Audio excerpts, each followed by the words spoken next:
सर्व समीकरणों का उपयोग कर गुणनखंडन कीजिए। मैं आपको ये सर्व समीकरण 3 पहले ही बता चुकी हूँ। हम इन 3 सर्व समीकरण के बारे में जान चुके हैं कि नहीं? पहला, दूसरा और तीसरा। अब हम गुणनखंडन इन्हीं का उपयोग करके करेंगे। थोड़ा सा आप सभी ध्यान देंगे, बहुत ध्यान से सुनेंगे, बहुत आसान है, समझ में भी आ जाता है ना। देखो इधर ये लिखा है 4x² plus 20x² plus 25y²। इसको हमको कैसे गुणनखंडन करना है बेटा? 4 का यदि मैं वर्ग करूं तो ये 2 का वर्ग और x का वर्ग होगा, क्योंकि 2 दूनी 4 होता है। यहाँ प्लस लिखा है, प्लस लिख दो, बीच को छोड़। किसका स्क्वायर आएगा? 5 का। जोर से बोला करो, जब कॉन्फिडेंटली पता है तो जोर से बोलो। 5 का स्क्वायर, तो ये हो गया 5² और ये हो गया y²। क्लियर है? अब हमको इसको सूत्र में लाना है बेटा। सूत्र में लाने के लिए ये दोनों सूत्र में क्या होता है? 2ab होता है। 2ab होता है कि नहीं? अब एक कदम और नीचे आ जाओ, अभी थोड़ा सा इसको नोट डाउन कर दो, फिर एक कदम नीचे आओ।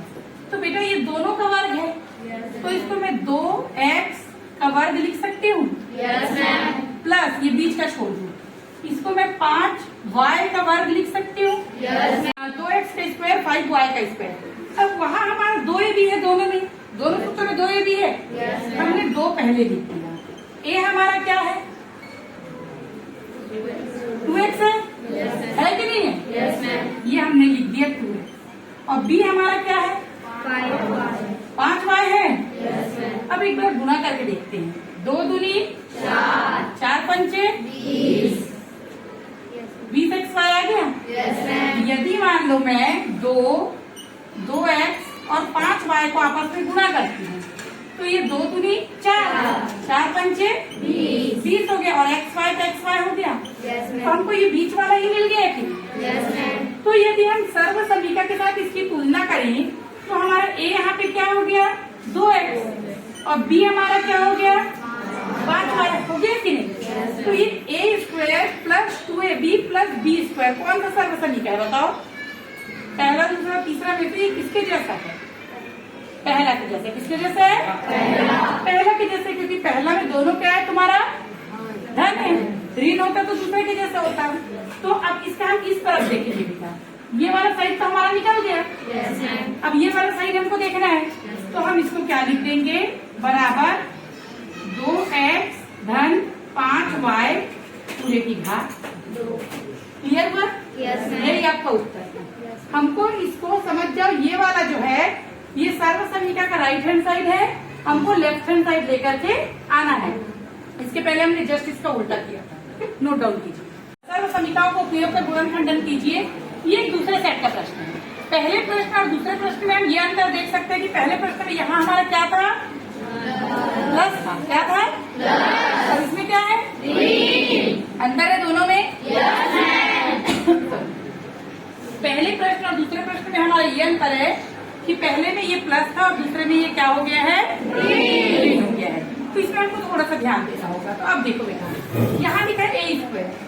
यदि मान लो मैं इसके सामने 1 का वर्ग और a वर्ग कर दूं तो कुछ गलत होगा क्या?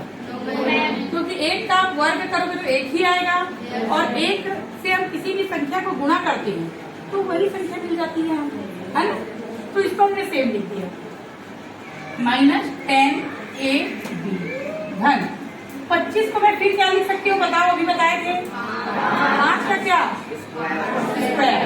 5 का स्क्वायर और ये 20। ठीक है। अब देखो ये हो गया 1a, इसको मैंने कर दिया बाहर, माइनस बीच में गैप छोड़ दी, प्लस ये हो गया 5b और इसका वर्ग। अब हम सर्व समीकरण में देखते हैं बीच में 2ab रहता है। 2ab रहता है। तो यहाँ पर बताओ हमारा a क्या हो गया? 1a। a क्या हो गया हमारा? 1a। और b हमारा क्या हो गया? 5b। जोर से बोला करो थोड़ा। तो अब पहले 2 लिखते हैं। तो a मतलब 1a और b मतलब 5b। क्लियर है? अब हम इसको कहीं गुणा करते हैं, अलग से आप लोग करके देख लो। 2, 1a और 5b, इसको हम लोग क्या करके देखते हैं? गुणा करके देखते हैं।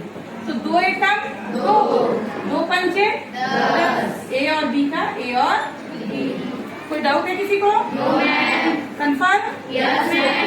तो ये हमारा देखो, ये हमारा कौन से सूत्र में बैठ गया? ए स्क्वायर ऋण 2ab धन बी स्क्वायर, मतलब सर्वसमीका दूसरा में बैठ गया। इसका उत्तर हमारा होता है a की घात a ऋण b पूरे की घात 2। तो a हमारा क्या है? a ही है, 1 है मतलब a। और b हमारा क्या है? 5b। क्लियर है?